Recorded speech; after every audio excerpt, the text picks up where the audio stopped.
let's look at one of the ones I created. And notice here, this is the application.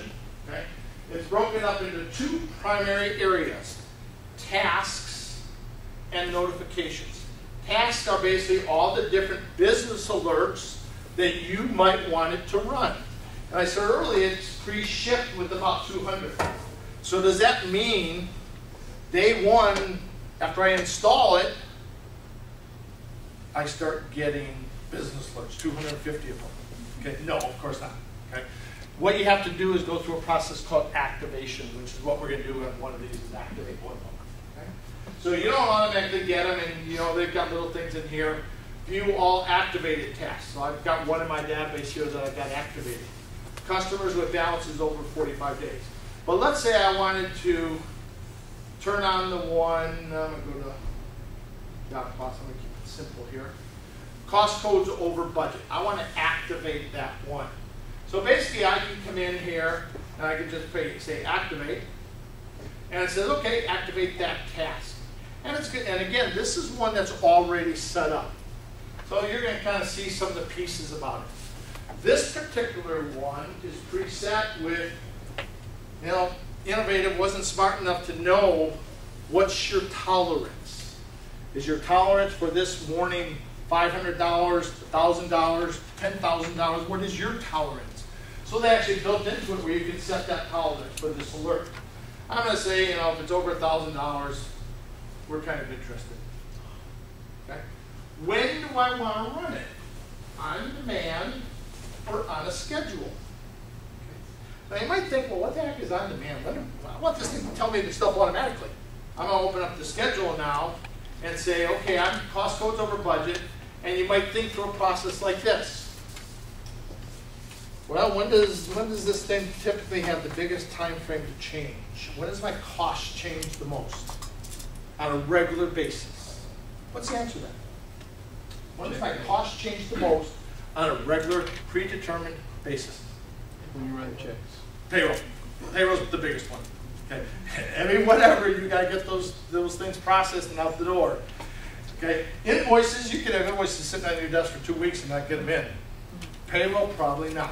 Okay. So I might say, okay, we always finish up payroll on Monday, so look at that, every Tuesday at 2 o'clock in the morning, because our payroll department knows that they stay until those checks are out the door.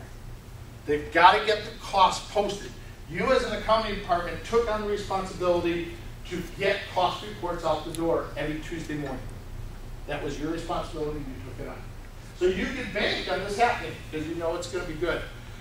Set it outside you might set it like at 4 o'clock in the morning to avoid things like backup. You don't want this thing running right in the middle of your backup, so you want to take that into consideration. And boom, I set that. So I'm going to run it daily, every, you know, if I wanted to run it weekly or monthly, I could do that. Notice here I could do multiple schedules. So if I wanted to run it Tuesday and Friday, because Friday we pick up all the other costs, I wanted to think about it all weekend. You can do something like that. So basically this is your schedule. Next thing, if you have multiple companies, which company do you want to run that on? Because it might not be applicable to all companies, that particular rule. Okay? If it detects the condition that you are over budget in this example, or the vendor's insurance is expired, or whatever the condition is, what do you want it to do? You just want to log it, and you can go and look at the log, or you want to log it and send an email. So I'm going to say, I want you to define an email. Okay? Here's where we get back into the question about the address. Who do we send it to? The first place you could do, and I said there's typically 2 ways to kind of do that. 1, it's a specific person. Or 2, it's a role. Those are kind of the 2 ways. So you have a couple options. 1, you can type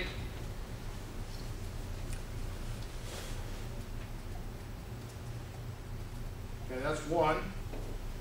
2, you can hit the little 2 button, and this hits your Outlook mailboxes. Okay, so it hits your Outlook mailboxes. So just like if you were in Outlook, it pulls up, and then as you can see here, I'm looking at my corporate mailbox. And just like you have, I could switch over to my local contacts and kind of do whatever I want. Okay? So in essence, it accesses your Outlook mailboxes. Okay? And then the third thing, so type it, pick it from the Outlook list, or select a role. And there's a little task under tools there to set up roles. So you would say, you know, our AP customer contact is defined by going out the address book and getting the AP customer contact. Or in certain cases like the employee, because if you think about employees, it'd be nice, but Timberline didn't give me an email address for them. Maybe someday they'll add that. So you'd actually define a custom field for employee email addresses, and that's where you would put it, and then you would point this thing to that field. Okay? So if what you're really looking for is to store the data somewhere, that's where roles kick in. And I can pick the role. Then I can just kind of type in cost codes over budget. Please check these cost codes and are over budget. Da, da, da, da. Whatever the action is that you want basically done here.